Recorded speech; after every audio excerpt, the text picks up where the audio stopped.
Good afternoon, everyone. I want to call to order today's meeting of the Senate Committee on Legislative Operations and Elections. Madam Secretary, please call the roll. Senator Daley? Senator Canizaro? Senator Krasner? Senator Steinbeck? Chair Orenshaw? Present. Madam Secretary, please mark Senator Canizaro present when she arrives. A few housekeeping measures. I just would like to remind everyone to silence their electronic devices. If anyone wishes to testify, please sign in at the table by the door, either here in Carson City or down in Las Vegas. Please provide a business card, if you have one, to the committee secretary. For those who are joining us online, please be sure to mute your microphone when you're not speaking to minimize any background noise. When testifying, please turn on the microphone and clearly state your name and affiliation, if any, for the record. Then turn the microphone off each time you're done speaking.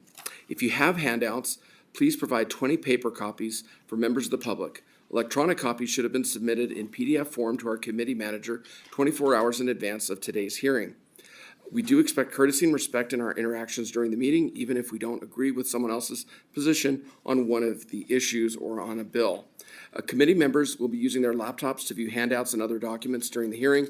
Please do not view this as a sign of disrespect or inattention to your testimony. As a reminder, we may take agenda items out of order. Public comment will be taken at the end of the meeting. Every person wishing to make public comment will be limited to 2 minutes. And today we are very fortunate to have Senator Wynn with us, and I'd like to open the hearing on SJR 10.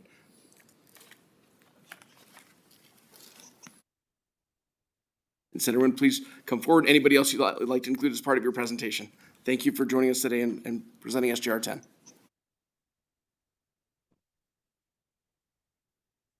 Rochelle Wynn for the record. Chair Orenshaw, is it possible to go with the presentation first before we? Absolutely. Thank you. Sure. I appreciate that. I know you reopened that, but if we could go back to that presentation, I think it would be helpful for your committee members. Please go forward with the presentation. Thank you.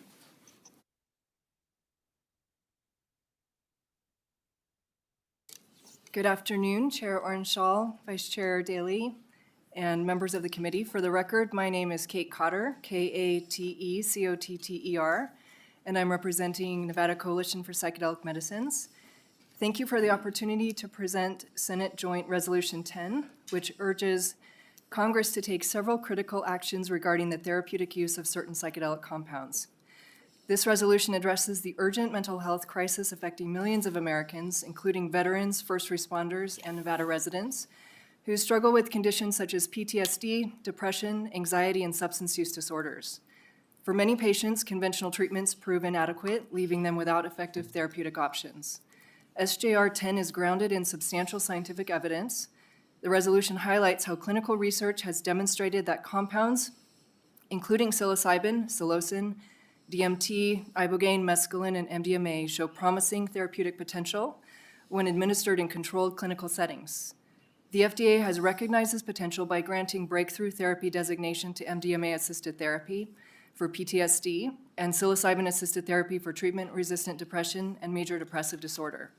This resolution highlights phase 2 and 3 clinical trials demonstrating the effectiveness of psychedelic-assisted therapy.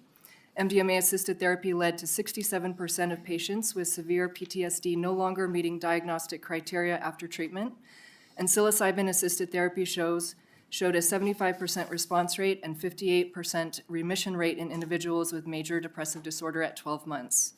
Additionally, we cite a Stanford University study on ibogaine, which found significant reductions in PTSD, depression, and anxiety symptoms in veterans with traumatic brain injury, with 88% reduction in PTSD symptoms, 87% reduction in depression symptoms, and 81% reduction in anxiety symptoms at 1 month follow-up. The federal government has begun to recognize this potential. The 2024 National Defense Authorization Act directed the Department of Defense to establish a process for service members to participate in psychedelic clinical trials and allocated $10 million in funding. The Department of Veterans Affairs has launched research partnerships with Brown University and Yale University to study MDMA-assisted therapy for veterans with PTSD and alcohol use disorder. However, the current Schedule I classification of these compounds creates significant barriers to research and patient access, despite evidence showing the therapeutic benefit and no physical dependence.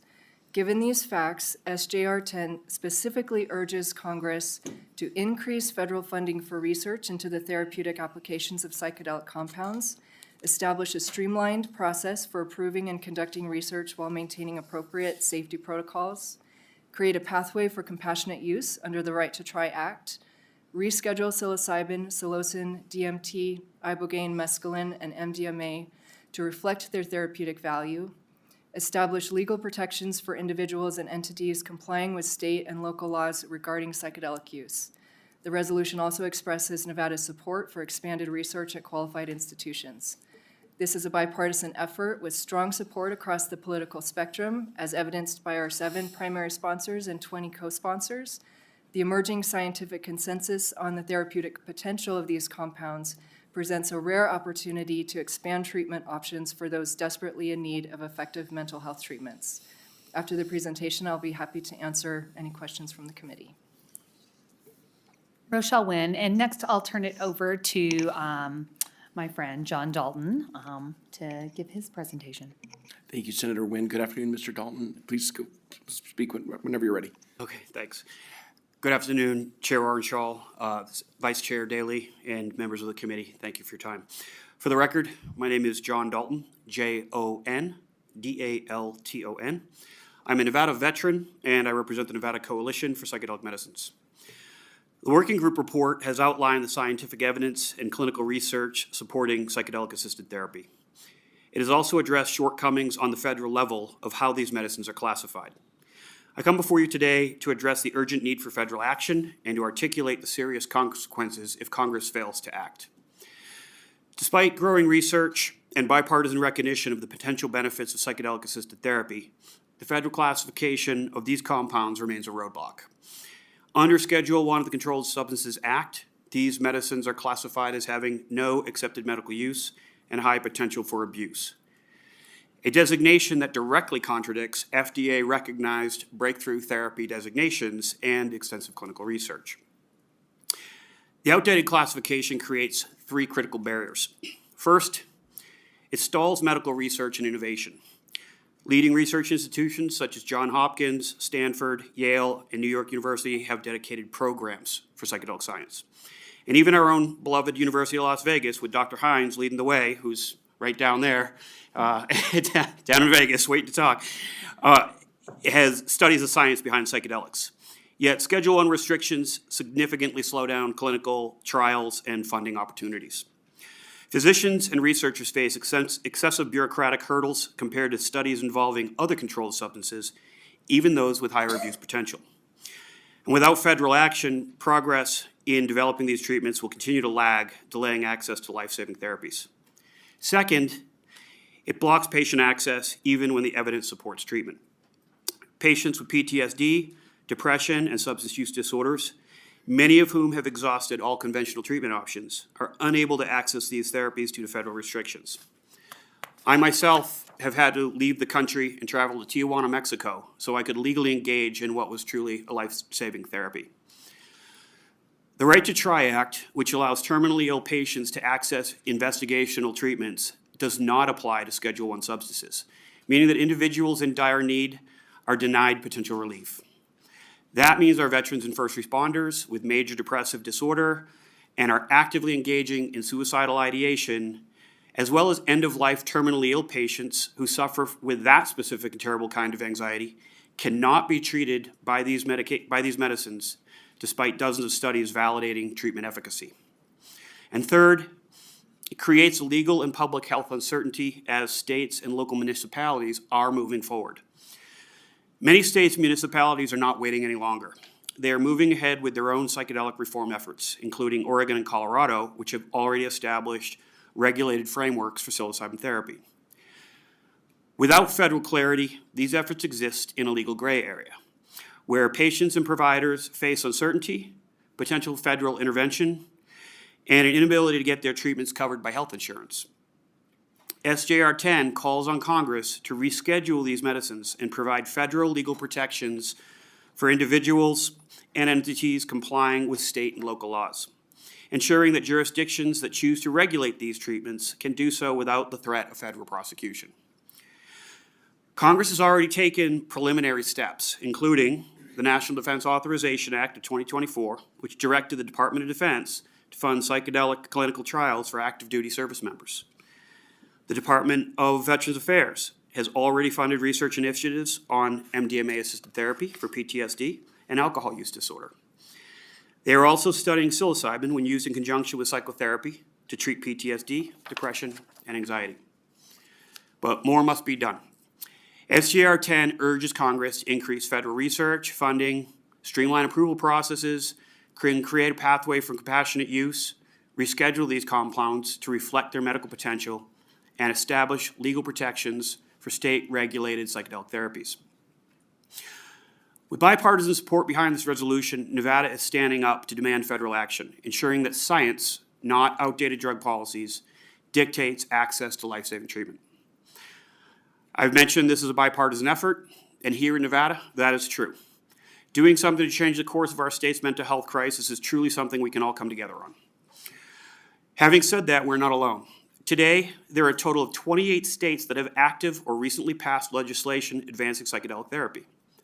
Out of those 28 states, 14 are red states and 14 are blue states. They all recognize these alternative treatments have profound benefits to cure our most challenging mental health disorders. These are states like Texas, Utah, Georgia, West Virginia, and Kentucky, to name a few. And 3 out of 4 of our neighboring states are also on that list. So each of those 28 states is pushing forward because the federal government has not acted, so they're not waiting. And yet for all of them to get insurance carriers to pay for this treatment and avoid federal intervention, these medicines must be shifted off of Schedule 1. Every one of those states needs Congress to take action. This is an easy win, and it will send a clear message to our fellow states that Nevada will lead the way. With that, I welcome any questions from the committee, and thank you for your time. Thank you, Chair. I know we're going out a little out of order. I know that you had allowed for a presentation from the working group. And I was looking around at this committee and I realized that a lot of you, this might be the first time that that several of you voted on a bill that I sponsored last session, which was Senate Bill 242 and Senate 242? Yeah. See, all the numbers, they're all jumbled up now. But Senate Bill 242 established the Psychedelics Working Group. We have here today Ms. Marla McDade-Williams to present some of the things. She was tasked with wrangling cats. We had a large group, and so we had several meetings, and we had a report and recommendation at the end of those meetings that was presented to the legislature. So everyone should have access to those, but just to highlight some of those, if you didn't have the opportunity to read that in preparation for this or many of the other reports that come from that, we have her here to be able to present some of that thing. And I think it would actually be helpful especially for your committee, because it was presented to Health and Human Services during the last session, and I know we have some new members, including Senator Steinbeck, that is in the legislature for the first time and hearing about some of the work that we've done. Again, I will reiterate one of the things that is special to me about this bill and the bill that I brought before. It is very much a grassroots bipartisan issue. It is a Nevada issue. We have Nevada scientists at the University of Nevada, Las Vegas that are researching this. We have Nevada doctors that are right here in Carson City, Tahoe Hospital conducting research and around this area and that are involved in this. The bill idea initially came to me from a psychiatrist who lived down the street when I was exchanging Legos, asked, what are we doing as a state to forward the cause and allow people to have treatment? The two individuals sitting next to me, I can't say enough about the two of them. I think they are an unlikely pair that came together for a cause. And if there's anyone that illustrates, I guess, the bipartisan, the expansive inclusion of our community, it would be these two sitting next to me. you know, it started off in a room in Reno, actually, where we were like, what can we do? And we are sitting here today, and there's other pieces of legislation in this building, and just the coalition that they have brought together is a true testament to the state of Nevada and what we can do to institute change. This is such an important issue, and this may seem like it's an innocuous SJR where we're sending a letter, but it is super important that we as a state send a message to the federal government, send a message to Washington, D.C., that we need to start helping our community. We have a mental health crisis. I don't think you go into a committee room where you don't hear about this. And this is just another solution to a problem that we have across this, across our state. So with that, I would ask if the chair is okay having Ms. McDade-Williams come up here and present our report. Absolutely, Senator Nguyen, thank you, and thank you for your leadership on this issue and trying to bring so many folks together to try to work on this and try to help our constituents. Administrator McDade-Williams, thank you for being here today and appreciate your taking the time to present to us on the report.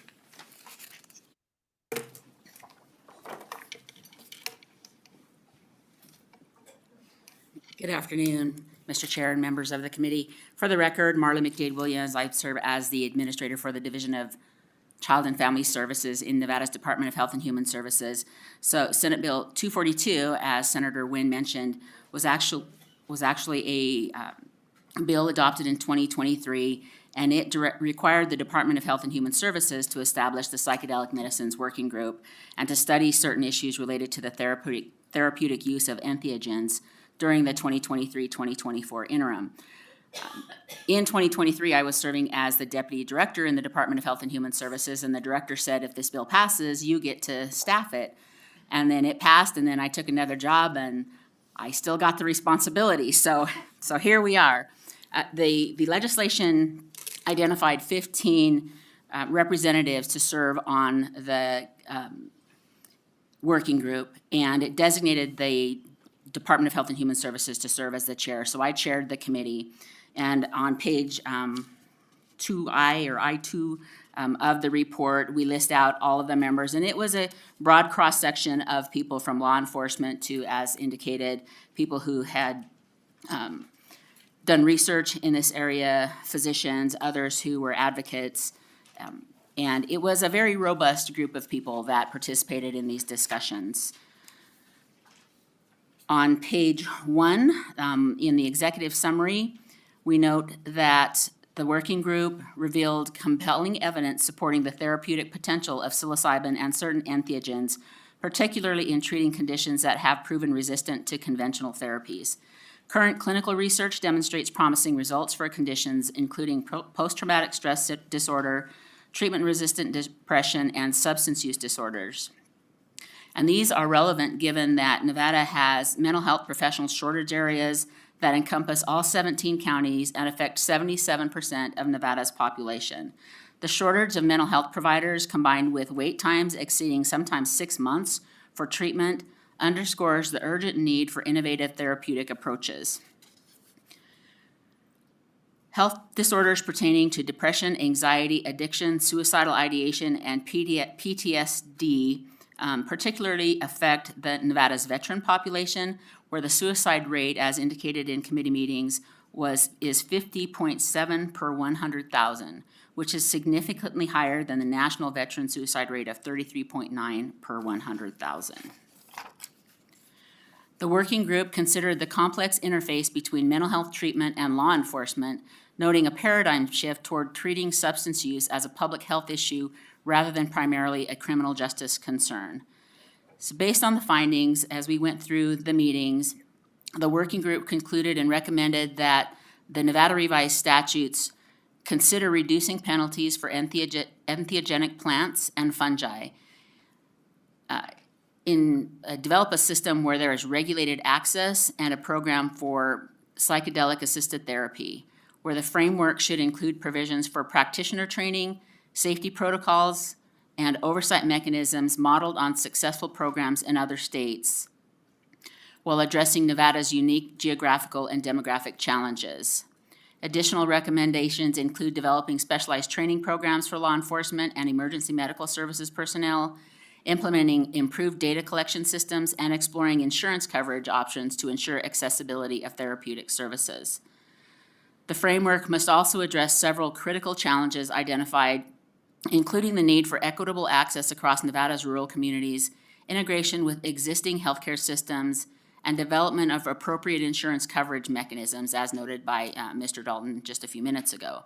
The working group emphasizes the importance of collecting robust data on program outcomes to inform ongoing refinement of the regulatory framework and ensure optimal therapeutic benefit while maintaining community health and public safety. The working group acknowledges that rural communities are underserved and a future plan must include a solution to address this situation. So on page 3 of the report is the summary of key findings. We went through areas including mental health, access in Nevada, mental health in veteran and first responder populations, law enforcement, public safety, and psychedelic substances. We also considered the therapeutic benefits and safety of psilocybin. And then at pages 4 and 5, it talks about different psychedelic compounds and gives some background with respect to that. We also discussed federal laws and regulations and state and local laws and regulations. On page 5 is a list of recommendations for an actionable and strategic plan. Legislation is needed during the 2025 legislative session to create and implement a regulated access program for psychedelic-assisted therapy as a pilot or full program.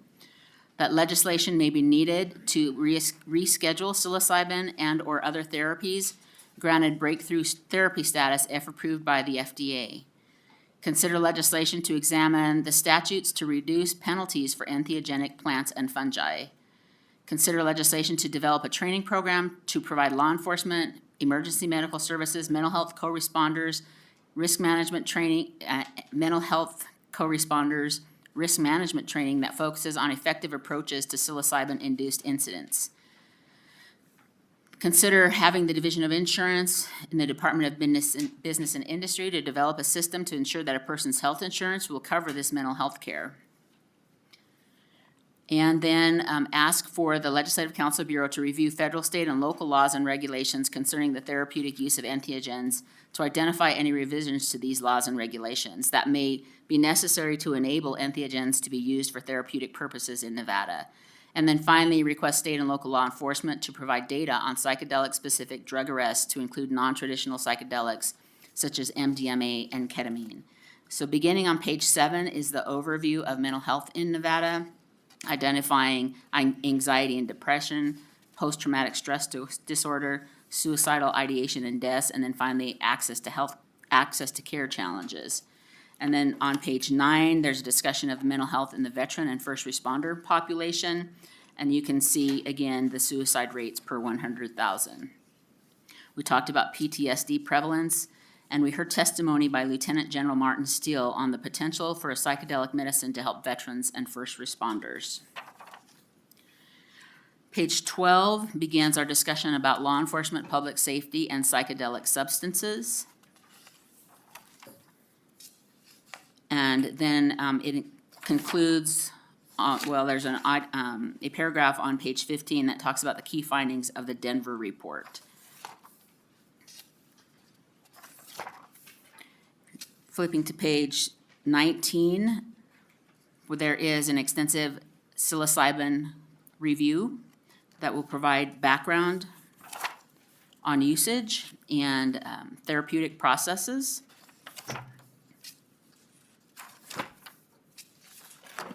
And then we get all the way to page 28, where we start a discussion or a presentation of the federal laws and regulations that currently affect these issues. And then on page 21, there's a discussion of state and local laws and regulations, and you heard just a few minutes ago about the states that have enacted a regulatory framework for psychedelics.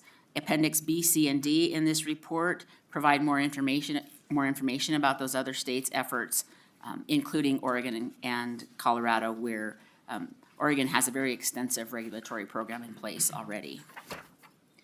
And then finally, on page 33 are the recommendations for an actionable strategic plan. So based on the bullet points that were presented, this gives a little bit more detail about what those actionable plans are. And then finally, Appendix A is the 2023 legislation. And that concludes my brief overview of the report, and I'm happy to try to answer any questions. Administrator McDade-Williams, thank you so much for the presentation and going through the report.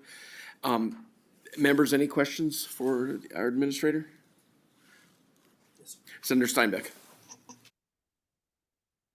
Thank you, Chair, and thank you for the presentation. You stated early in the presentation that the recommendation would be to lower some of the penalties involved. Can you expand on that?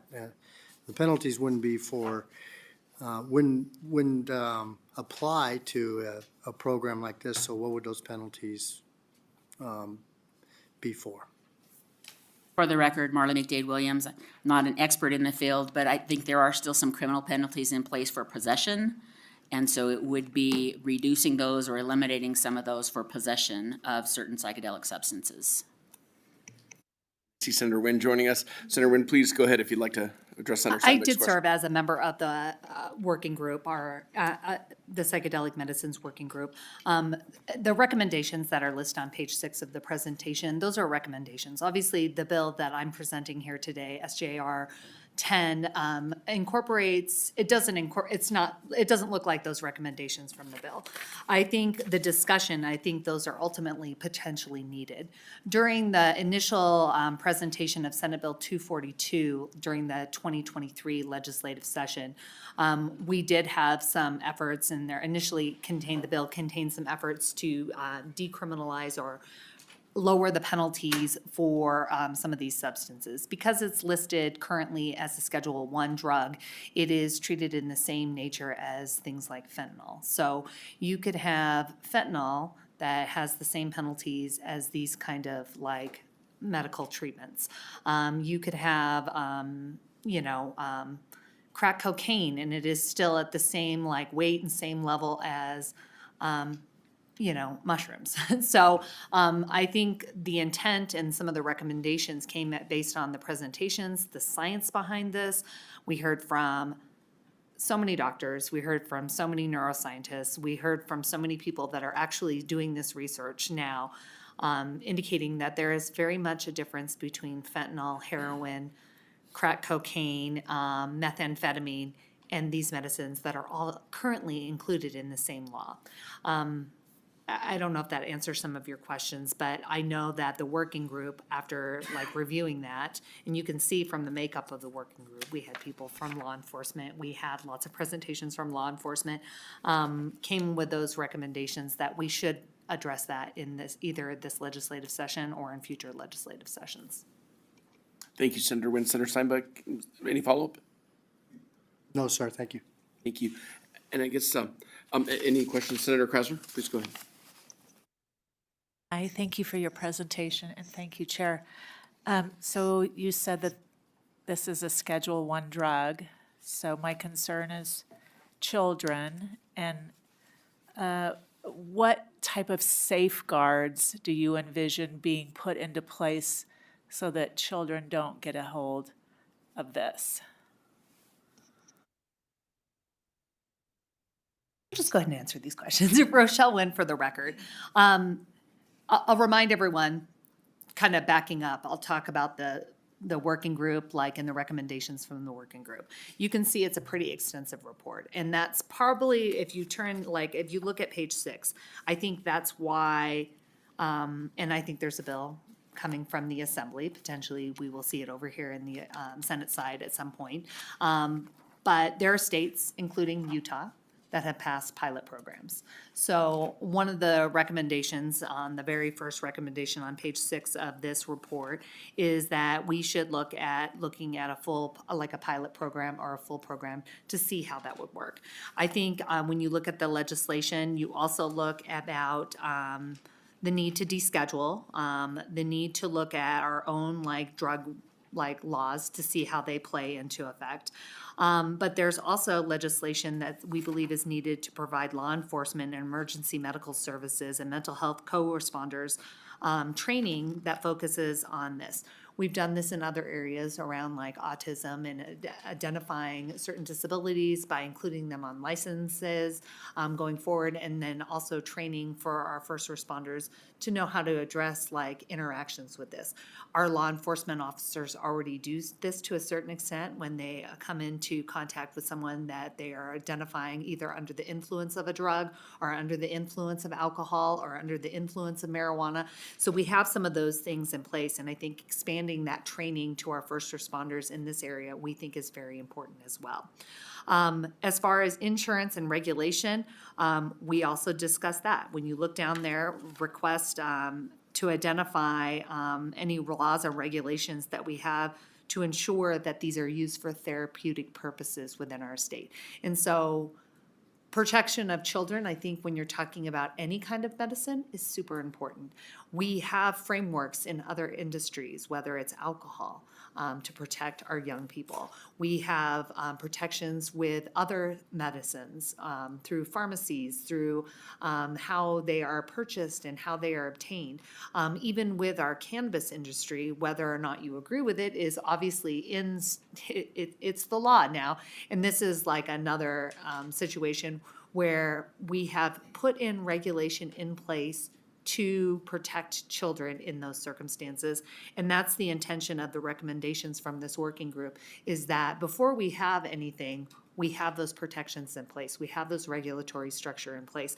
We have laws and we have training programs for the people that are administering these medicines and the people that potentially would come into contact with people under the influence of these medicines, just like we would any other thing. Part of the reason that I brought this is in hearing the stories of our first responders, our veterans, our people that are suffering out there and that have found these medicines and these therapies to work for them, seeing the research that's out there from our research institutions. A lot of times people are like, well, show me the research, show me the research. That's what this report does. It shows you the research. And part of the reason I brought this is we see states like Colorado and Oregon where it became on a ballot initiative, much like recreational use of marijuana and cannabis happened in our state. And then us as a legislature were forced to scramble to come up with regulations to regulate an industry that on a federal level had not been lawful. And so part of this is preventative. Like, we should be on the forefront of this instead of having it go to a ballot, which I think in 2023, the Nevada Independent did some polling, and it was incredibly popular, like in the 60 percentile, and I think it's even higher now. Rather than waiting and scrambling as a legislative body to come up with that structure and come up with those protections for children, we should be on the forefront of where this is going so we can lead the way in that. So I know that's a long answer for how to protect children, but I think that's important. Follow-up, Senator Krasner? Yes, thank you for the follow-up, Chair. So do you envision that this would be prescribed by a medical doctor and then purchased at a pharmacy?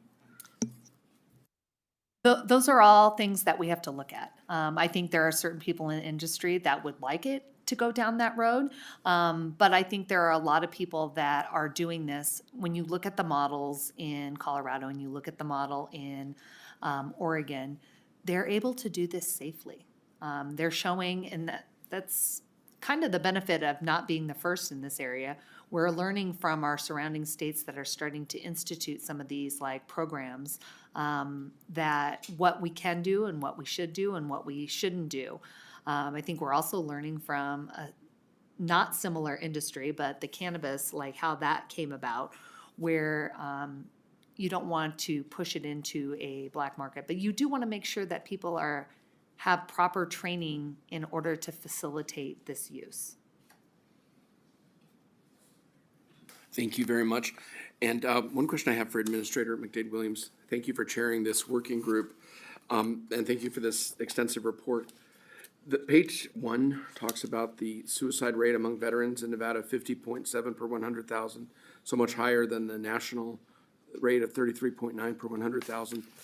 Based on the findings, chairing the working group, do you think that if veterans were able to access psilocybin and other psychedelics with a healthcare professional under their guidance, that we might be able to lower that suicide rate in Nevada? For the record, Marla McDade Williams, I think that's the assertion, that increased access to different therapies could definitely reduce the incidence. Thank you, I appreciate that. And,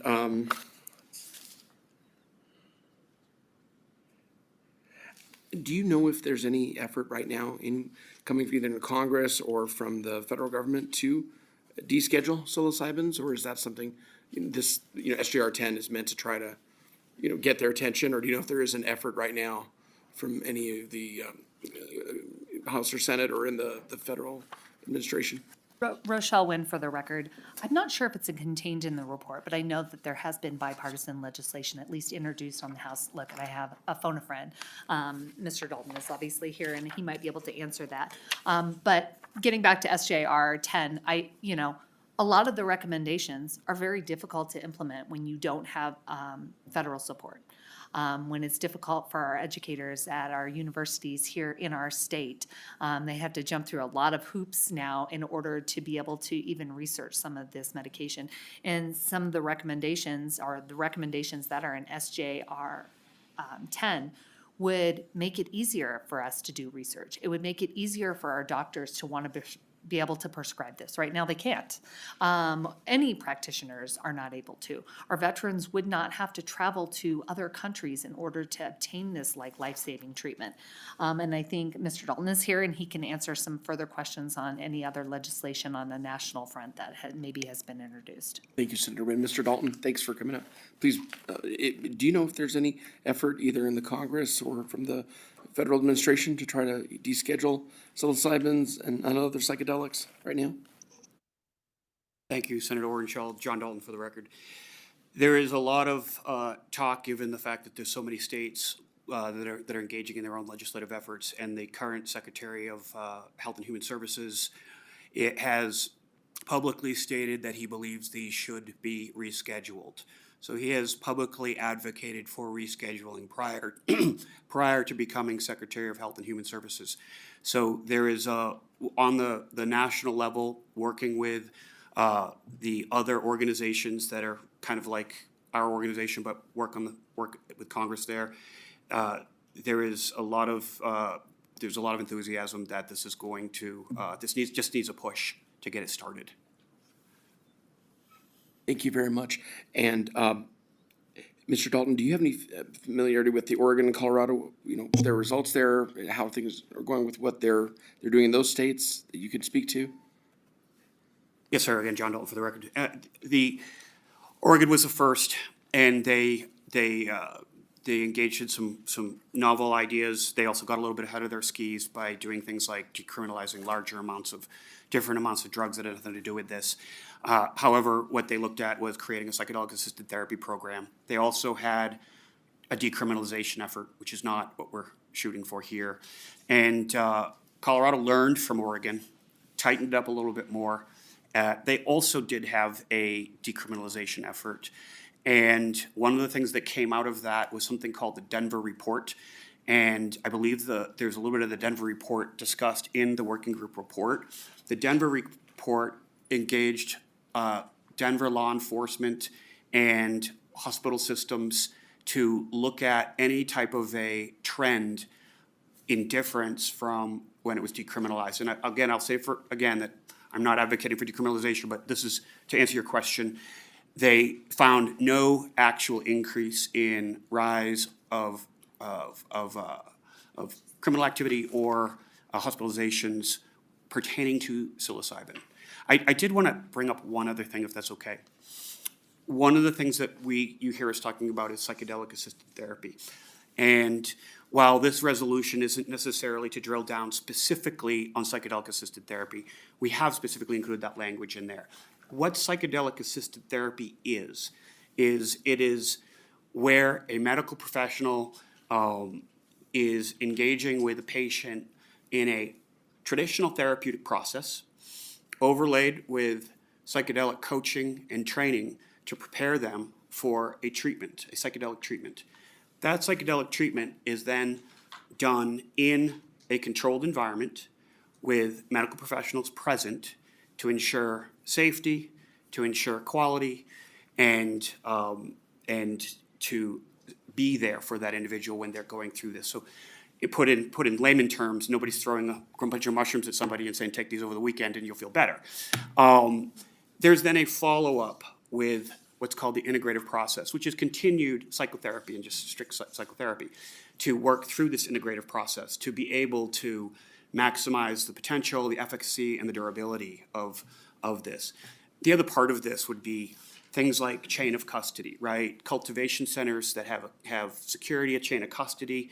And I'm saying this to help address Senator Krasner's discussions of if this would get in the hands of children, for example. And so the way these things should be designed is that there's controlled chains of custody with medical professionals present, and we're not running a situation where they're say there's a mushroom shelf in the cannabis dispensary, so to speak. Thank you very much for the answer. And anything that can help people deal with depression, anxiety, possibly lower the suicide rate, I think, with healthcare professionals, I think is a really good idea. So I thank you for bringing the bill and thank the working group for all their hard work. Thank you, Chair Administrator McDade-Williams, for chairing the working group. Are there any additional questions? Senator Steinbeck.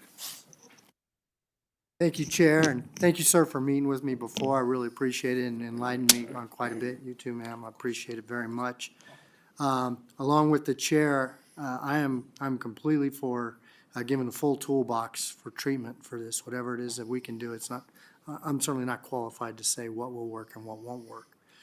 And when we met before, you expressed what you just told me now about the controlled setting, right? The use in this very restrictive, controlled setting, the chain of custody, all of those things.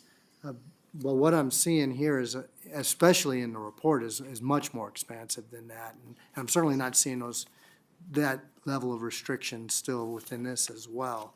I mean, because for that, I was really a strong advocate, but my concerns are that we get to a lower standard than that on the medical side, and then even a lower standard than that on the recreational side. Rochelle Wynn, this is probably because of the presentation order that we went in today. I want to make it very clear. This is an SJR recommending and encouraging Congress to look at this. This is not asking them to set up a regulatory framework. We are not doing this here in Nevada. The recommendations from this working group, which are separate from this SJR 10, I just want to make that very clear. They're very separate from this SJR 10.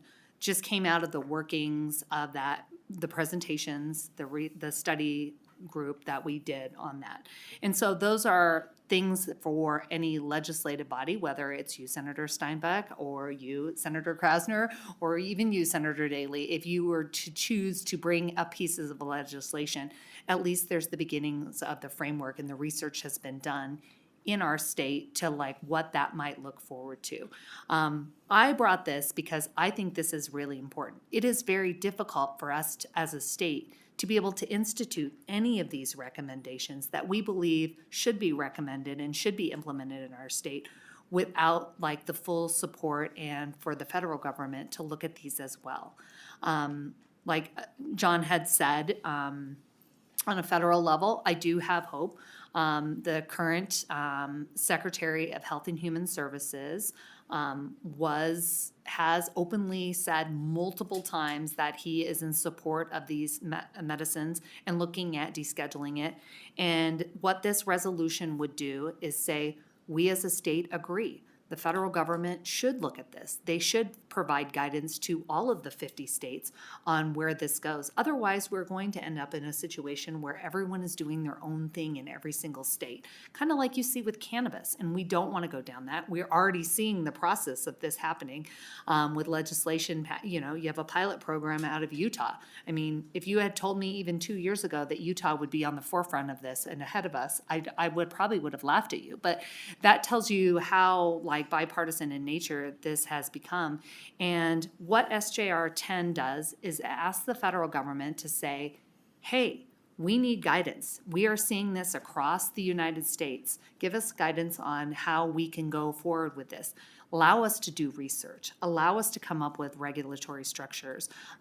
Give us some more guidelines so we can do this lawfully and we can protect our communities and we can give these needed medicines where we already have the beginnings of research on this to our first responders, to our veterans, to people struggling with addiction.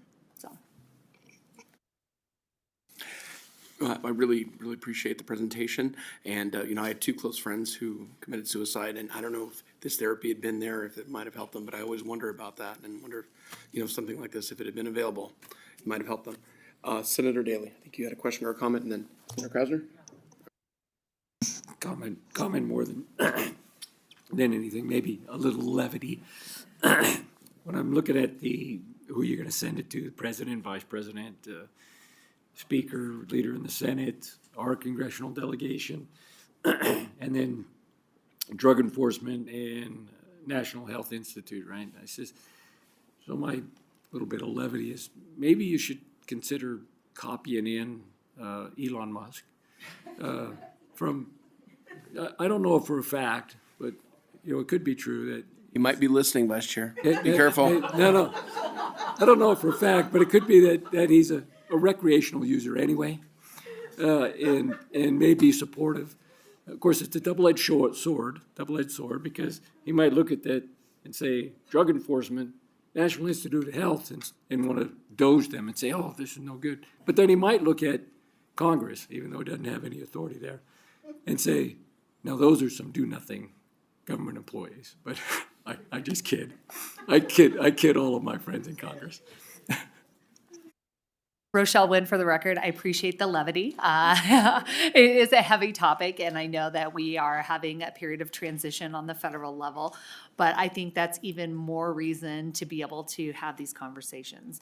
We have people in our highest levels of government now, including the Secretary of Health and Human Services, who have indicated that they are open to this, that they are supportive of this. And so I think it's continuing to have those kind of conversations. And for us as a state to say, we want you to lead us. We want the federal government to take the lead and give us some guidance on this. And these are things that we think you should address. So I appreciate the levity, and I can also forward this bill on to Mr. Musk and hopefully get it before the president by the end of the day if I put it on X. So, and I'm not above doing that in order to make sure that our veterans and our people that have put themselves on the line every single day can get the treatment that they need. Post it on X, right? And go from there. But I'm happy for your optimism. Thank you, members. Any additional questions, comments? No, all right. Thank you very much for the presentation. Thank you for joining us. And Senator, is there any order you want me to take anyone in support or anyone else as part of your presentation? I would just like to know. Okay, thank you very much. Well, with that, members, I'd like to open it to support for Senate Joint Resolution 10. Anyone who wishes to speak in support here in Carson City, please come forward, state your name for the record, and we'd love to hear about your support for Senate Joint Resolution 10. We'll start here in Carson City, and then please come forward, and then we'll go down to Las Vegas, and then we'll go to the phone lines. So, thank you for joining us. Please state your name for the record, and please proceed. Hi, good afternoon, Chair Orenshaw and members of the committee. My name is Shelby Beats, and I'm here on behalf of the University of Nevada. I want to thank Senator Wen and the working group for bringing this resolution forward and for their collaboration with the School of Medicine at the University of Nevada. The resolution would urge for increased research in this field, and we would like to express our support.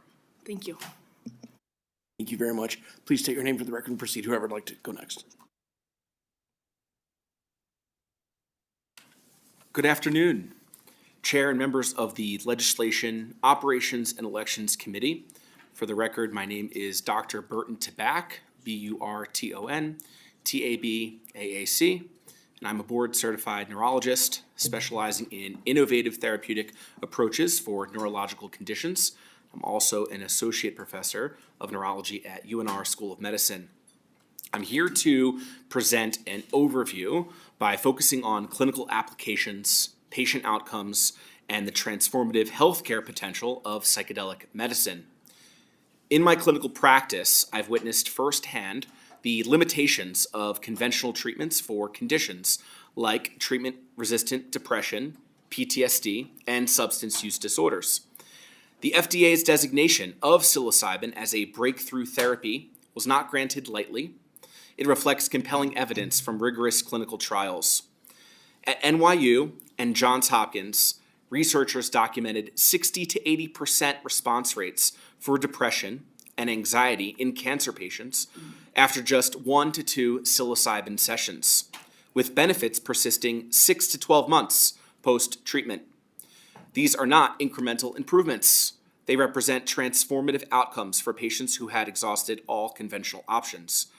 Beyond individual patient outcomes, we must consider broader healthcare implications as well. Treatment-resistant depression alone costs our healthcare system approximately $48 billion annually.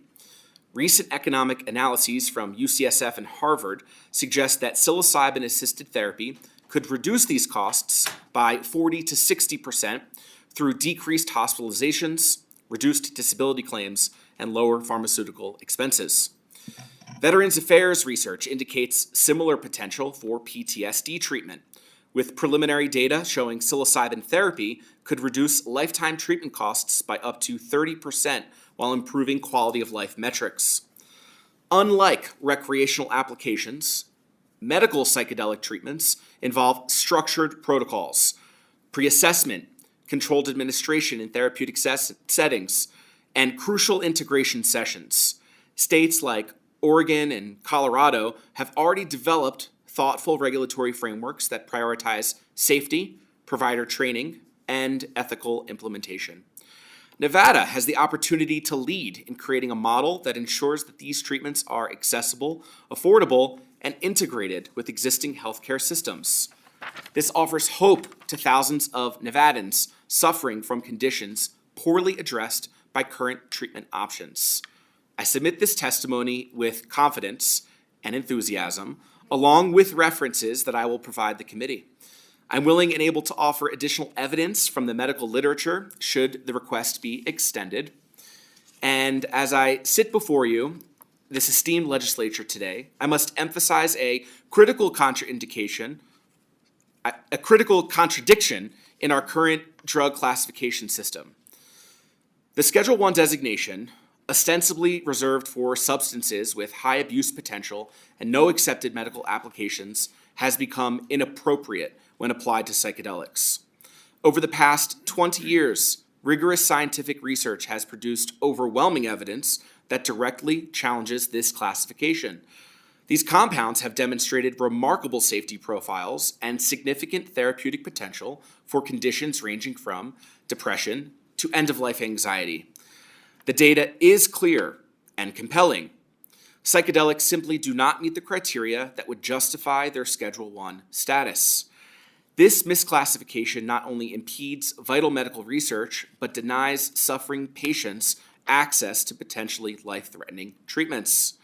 The time has come to align our policies with scientific reality rather than outdated misconceptions.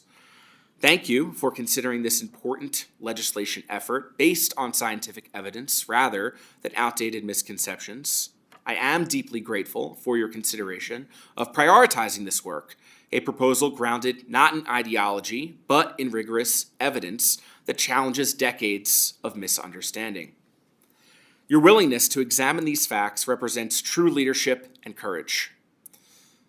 By supporting this measure, you aren't merely updating an antiquated policy, you're potentially transforming thousands of lives currently devastated by treatment-resistant mental health conditions.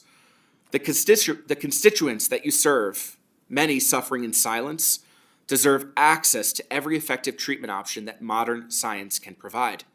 Your advocacy today honors both your oath of public service and the growing consensus among medical professionals. History will recognize this moment as one where wisdom prevailed over inertia and compassion triumphed over fear. Thank you. Thank you very much, Doctor. Really appreciate your testimony. And could we make your comments a copy, if you could give them to the Secretary of the Record, make them a copy of our record? And members, any questions for Senator Krasner? Doctor, you did offer that you would provide this committee with additional evidence. So I'd like to take you up on that offer, please, if you could provide it to the committee secretary for all of us. Thank you. My pleasure. Thank And you. I have provided a copy in advance. And if additional follow-up references are sought, I have many. Thank you. Then, Doctor, it is your belief that if patients could receive treatment with psilocybins, other psychedelics under the guidance of a healthcare professional, could reduce anxiety, depression, suicides?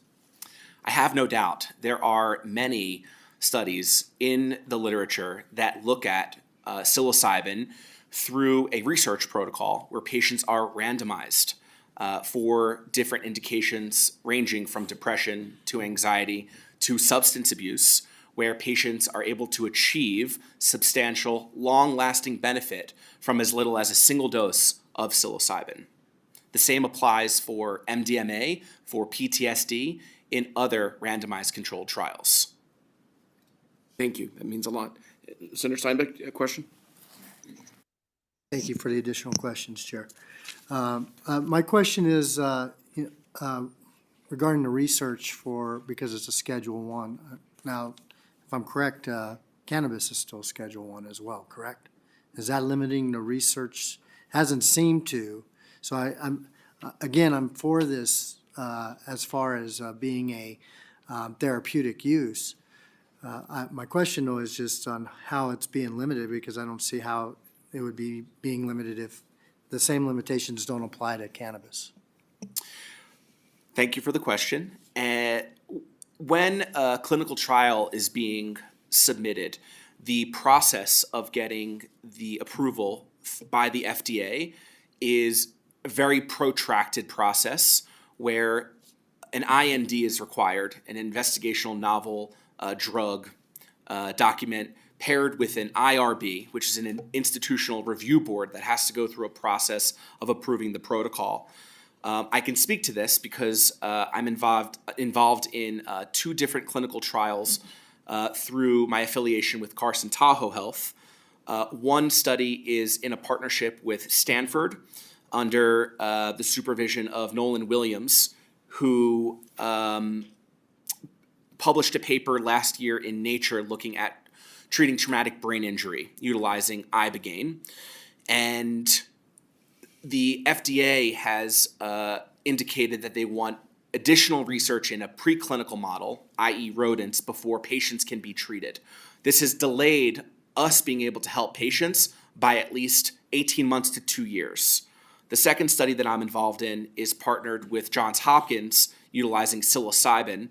We started the process about a year to a year and a half ago, and we still have not offered a single patient randomization into treatment versus placebo, specifically because of the Schedule I status. Requires a lot more rigorous paperwork, documentation before proceeding. Any follow-up, Senator Steinbeck?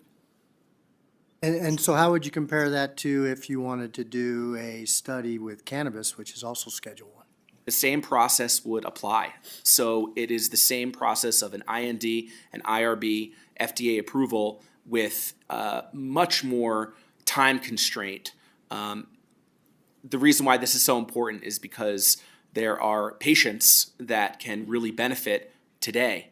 And the fact that it could be years before you go through phase 1 safety study and then a phase 2 efficacy study and then a multi-center phase 3, we're talking about potentially a decade before you go from first researching a compound that applies to psychedelics and cannabis to actually getting approval and more readily available access.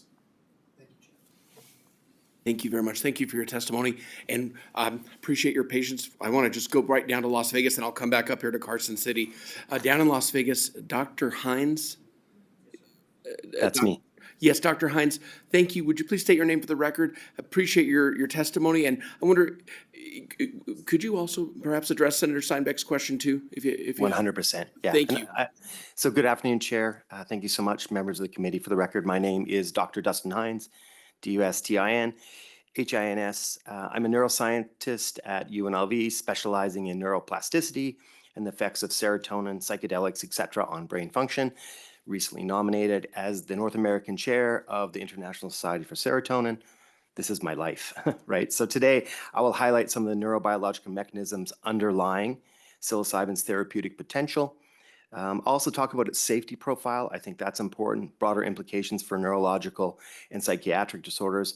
And this is backed by, you've already heard, leading researchers in the US and abroad for 20 years. These are things we've known. These are things that we knew in the 60s and 70s and have forgot. Science definitely repeats itself every 15 years. So the first thing I really want to talk about is the mechanism of action and neuroplasticity by which psychedelics work. Psychedelics primarily hit a single receptor. This receptor has a big name. It's called the 5-HT2A receptor. That stands for a subtype 2A of serotonin. It enhances neuronal excitability. Mostly, it takes the connections in your brain that we call dendrites and synapses and makes them increase. We call this process synaptogenesis. And these are all key and essential goings on in your brain that are needed for things like cognitive flexibility and emotional regulation. So you can see why this is so important.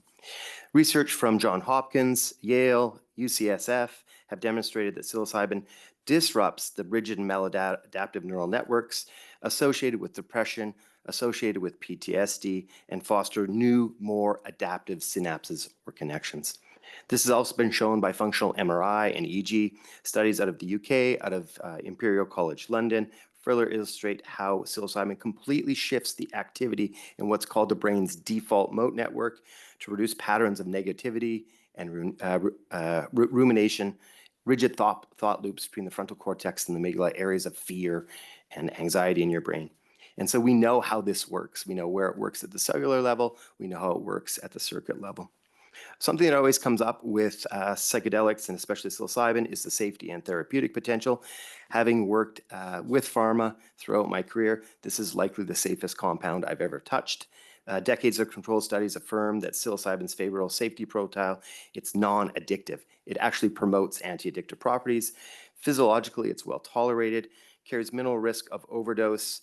Research from Hopkins, Yale highlights that rapid, sustained relief happens in treatment-resistant patients. So this is really important when you think about somebody that's potentially suicidal and you give them a typical drug and you say this will work in 2 to 4 weeks, but they're suicidal. We have a drug here that works very rapidly. Also, beyond psychedelic disorder, beyond psychiatric disorders, people are now showing at MAPS and other places that this might be really beneficial, and research in our lab is showing for recovery from stroke. Again, stroke, you've lost a lot of the connections because of a change in the blood flow in the brain, and now you're able to put these back together. Also, for diseases like Parkinson's and Alzheimer's, there's all kinds of ongoing research showing how these compounds are really important for neuroplastic events and also decreasing the inflammation in the brain. So in summary, psilocybin represents a paradigm shift, probably the most exciting molecule I've seen in my 25, 30 years of neuroscience and neuropsychiatric therapeutics. So with appropriate regulation, Nevada really does have the opportunity at this moment to lead evidence-based policy, ensuring safe, equitable access while fostering innovation in brain health. Thank you so much. And then I'll answer that first question right away. So our lab does a lot of psychoactive research. We do pretty much every psychedelic you can imagine. We get this through the DA. It's a lot of work to get drugs through the DA. So cannabis is no different. It's Scheduled 1. So we have to write policy. We have to write applications. We have to send away. We have to count for every single milligram of cannabis-related products, even stuff that is not really psychoactive that's part of the plant. Drugs like Epidiolex that we know treat infantile seizures really well. It's a lot harder for us to do this than drugs that are not scheduled. So I would say, I don't have a number, it doubles our time. I look at our lab, we're one of 4 labs in the US that has full scheduling on everything. That kind of makes you see it's a huge hurdle, and it really does slow. We have colleagues that say, can you send us some of these drugs? We can't. They're scheduled. If they were less scheduled, we could share equally and then promote the research. Thank you very much, Dr. Hines. Senator Steinbeck, does that answer your question, or do you have any follow-up for Dr. Hines at UNLV? It answered my question and put the light bulb on that. Apparently, it's harder to do the research on these drugs than to either prescribe them medically or to use them recreationally, right? I mean, I didn't really understand that until this moment right now, so I appreciate that. Thank you. One question I have, Dr. Hines. Do you believe the use of psilocybin and other psychedelics might help people who have opiate addiction or addiction to amphetamines, other drugs, benzodiazepines? Do you think there's a potential that it might help those people handle the addiction and be able to break free?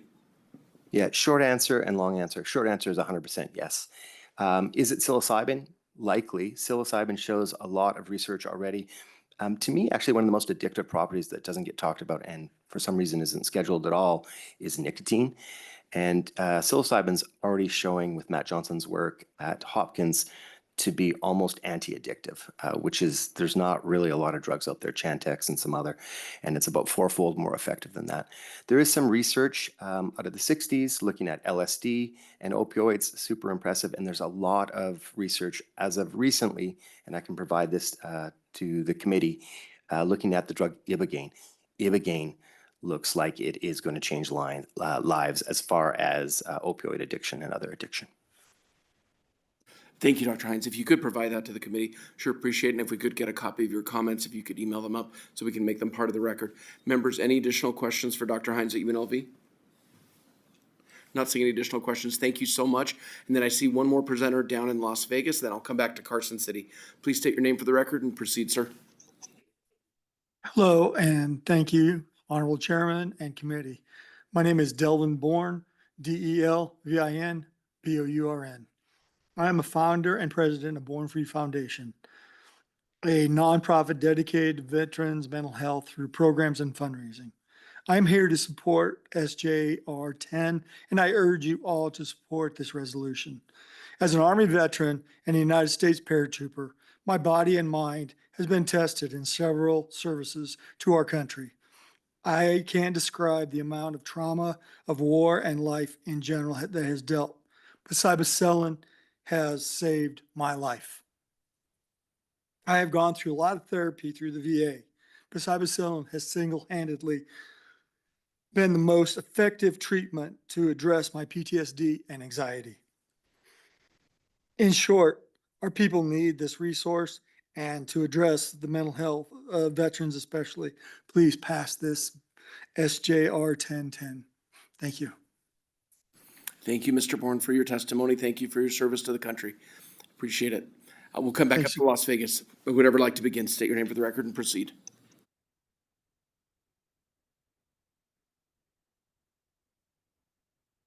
Chair and members of the committee, for the record, my name is John Henry Parker, JOHNHENRYPARKER. I'm an advisor to the Nevada Coalition for Psychedelic Medicine. For over 35 years, I have been a behavioral assessment analyst in the private sector and a volunteer peer advisor and mentor to at-risk veterans. I'm also the author of 2 books relating to transition and trauma. One is Transitioning Veterans, books and audiobooks, Transitioning Veterans, How We Get in Our Own Way and What to Do About It. And the second book is Be the Dawn in the Darkness, The Relentless Pursuit of Becoming Who We Are Meant to Be. I am a former Marine who has suffered from severe PTSD my entire life until my introduction to psychedelics about 15 years ago. I am the son of a Marine Corps Korean War and Vietnam combat veteran who never sought help. I'm also the father of,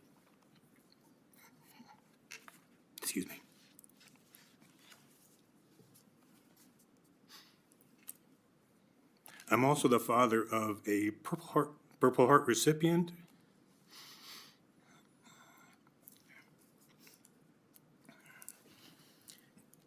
and Army combat veteran with 2 deployments to Afghanistan who did not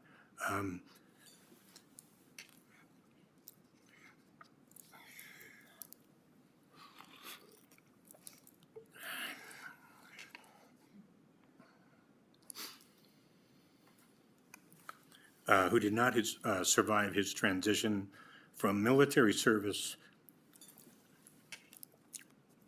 due to the severity of his PTSD. After the loss of my son Danny in 2009, I semi-retired to focus on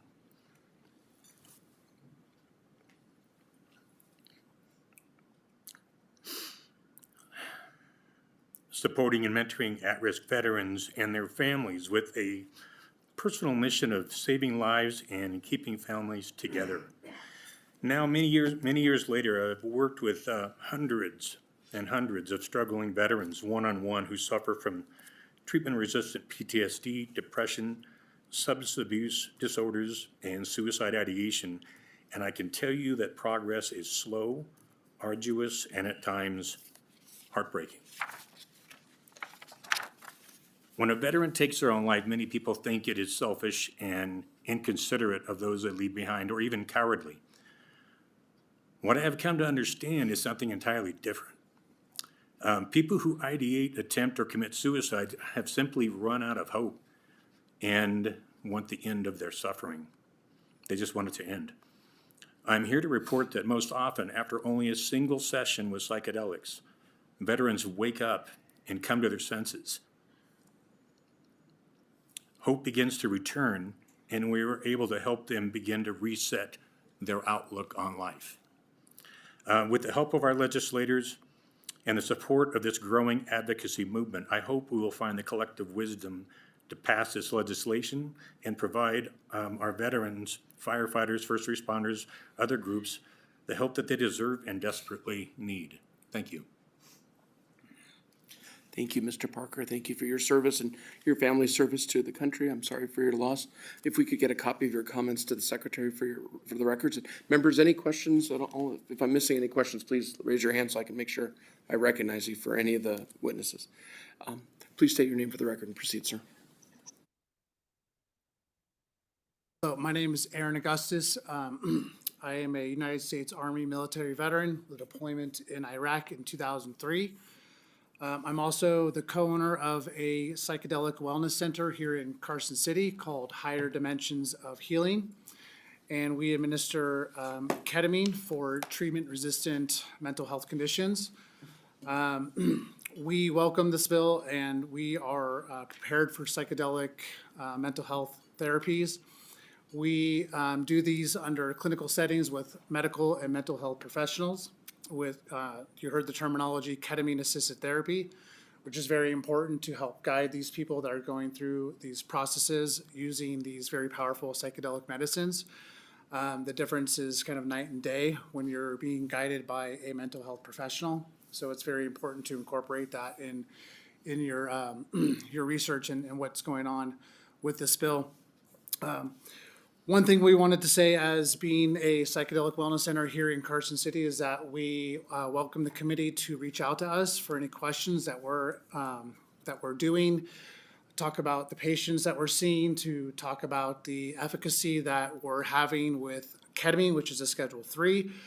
We do welcome psilocybin when that becomes legalized, as we do know the medicinal benefits of that as well. And we hope to create an environment that is safe and comfortable and medically sound for that type of research.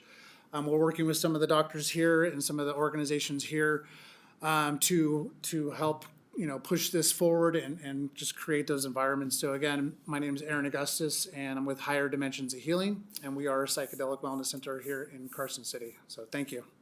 Thank you for your testimony, Mr. Augustus. Thank you also for your military service to the country. And just one quick question. In your clinic, then, the patients you see and treat, what do you feel is the success rate in terms of, the patients dealing with depression, anxiety, post-traumatic stress disorder? Do you feel that the interventions have been successful? Are there any percentages you have for your patients as to how many are able to progress on? And Yes, the success rate is very high. To qualify for insurance purposes for ketamine, you have to have gone through different antidepressants. You have to have failed 2 different antidepressants. In some cases, have the psychiatric referral. And so people are coming to us kind of at their last resort, right? They've tried all these different traditional methods, it's not working, and they're looking for something, or they might kill themselves. They might be at their end of the ropes. So with ketamine and other psychedelic medicines, it's very quick turnaround times or success rates or changes in the attitude. And you can see that within the session during the actual treatment to follow up the next few days. So we're seeing very good, success rates and very good treatments and outcomes for those types of people. And again, these are treatment-resistant types of mental health conditions where they've already gone through traditional FDA-approved medications that are being prescribed and they're just not working. And I think we've talked about this. Someone who's under suicidal ideations, they don't have time for these SSRIs or these other antidepressants to take effect, which can take several weeks. They need something that can help them immediately, and that's where psychedelics can come into effect and have that change. If someone's going from suicide, that moment to I'm going to lean into life a little bit and have a different perspective, that's something that we all should look at and consider, and that's what's happening. Thank you, Mr. Augustus. Members, any questions for Mr. Augustus? No. Thank you for your testimony. Anyone else, either down in Las Vegas or up here in Carson City, who wishes to be heard, please come forward. State your name for the record if you'd like to speak or say anything on the record. Okay, not seeing anyone come forward in Carson City or Las Vegas. Broadcasting anyone who is in support of SJR 10 who's on the phone lines and wishes to be heard. Thank you, Chair. To testify in support of Senate Joint Resolution 10, please press *9 now to take your place in the queue.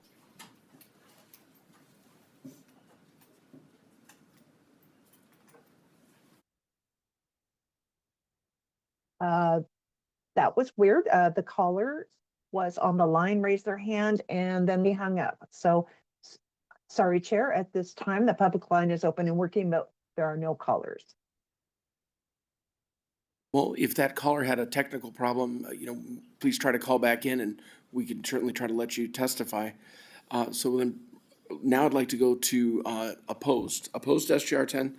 Who wants to be heard on the record? Anyone either in Carson City or Las Vegas who wishes to be heard in opposition? Okay, I don't see anyone broadcasting on the phone lines. Anyone who's opposed to SJR 10 who wishes to be heard? Chair, the public line is open and working, but there are no callers at this time. Thank you. Neutral testimony on SJR 10. Anyone who's neutral and wishes to be heard in Carson City or down in Las Vegas? Not seeing anyone broadcasting. Anyone who's neutral on the measure wishes to be heard. Thank you, Chair. To testify in neutral on Senate Joint Resolution 10, please press *9 now to take your place in the queue. And we do have one caller.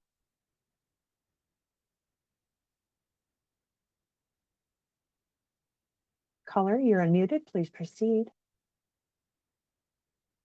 Hi, good afternoon, Chair, Vice Chair, and members of the committee. For the record, my name is Dr. Sarah Henry.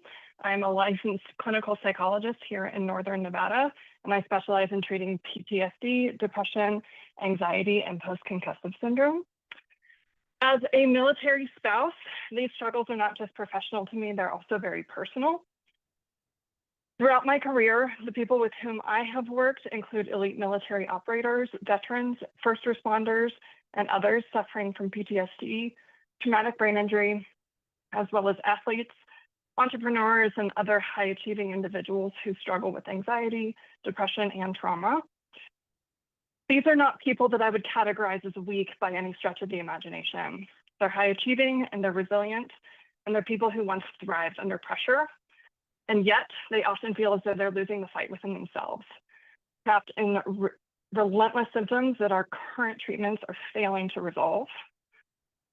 At present, our tools are inadequate.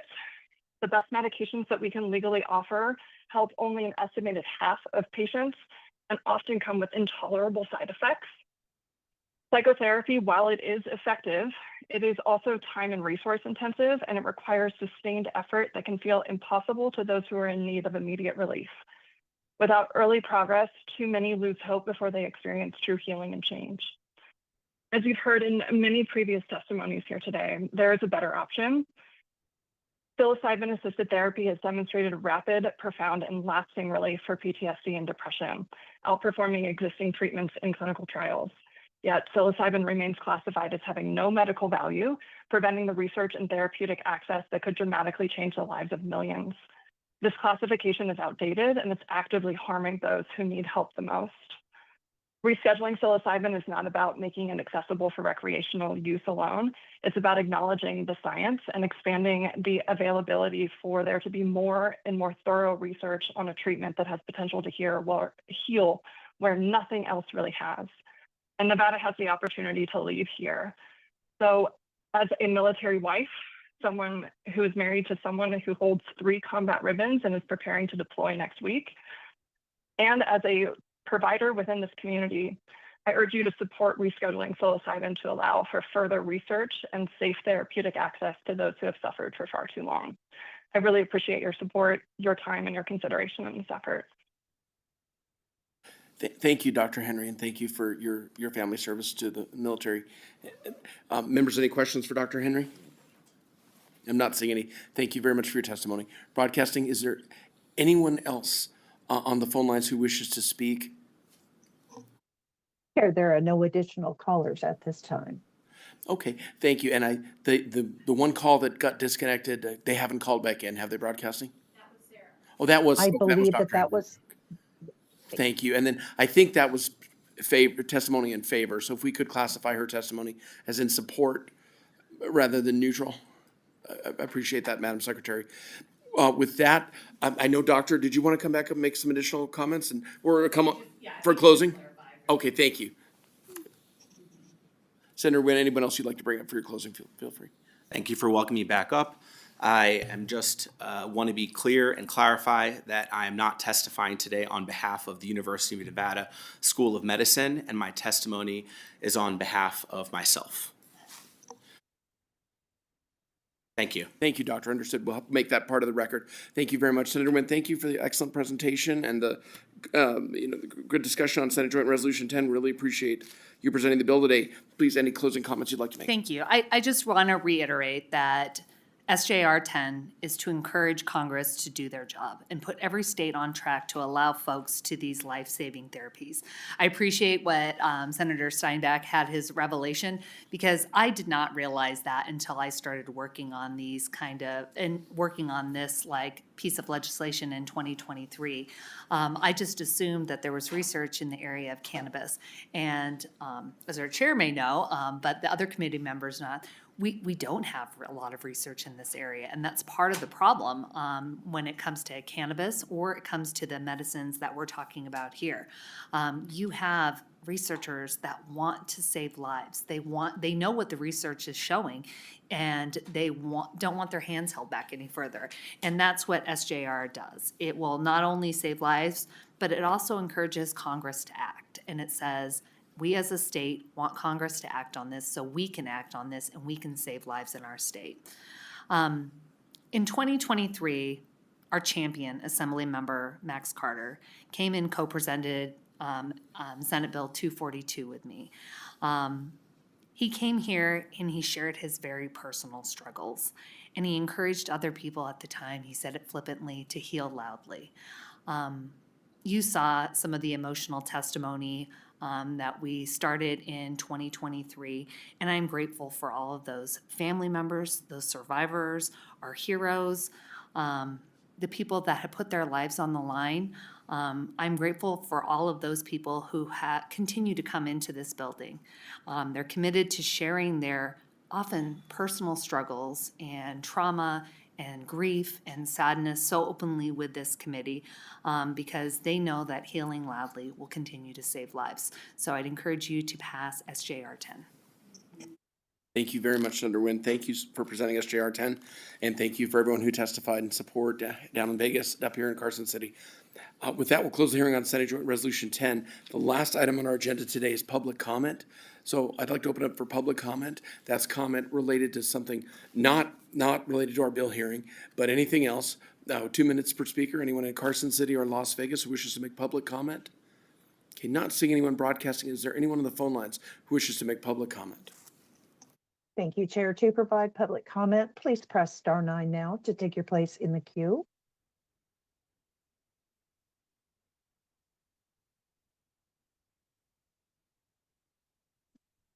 Chair, there are no public comment callers at this time. Right, with that, members, we are adjourned. Thank you. Bye.